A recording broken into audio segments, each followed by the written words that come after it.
Jackson অভি বলছি। আমি একজন নাচের শিক্ষক, নাচ শিখাই। জি স্যার, আমি আপনার কাছে নাচ শিখতে চাই। আপনি কি আমার সাথে একটু দেখা করতে পারবেন? কোনো অসুবিধা নেই, আপনি বলুন কোথায় আসতে হবে। আমি 13 নম্বর সেক্টরের মাথায় দাঁড়ানো আছি, চলে আসেন। ঠিক আছে, আমার বেশি সময় লাগবে না, আমি ম্যাক্সিমাম 5 মিনিটস চলে আসছি আমি। হ্যাঁ,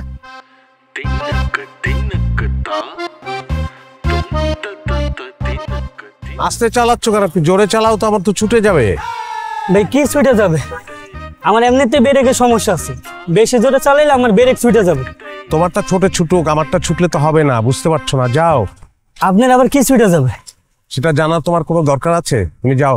ভাই একটা কথা বলে কিছু মনে করেন না, আমার জানার দরকার নেই, কিন্তু কোনো কথা অর্ধেক শুনলে বাকি কথা শুনতেও ইচ্ছা হয়।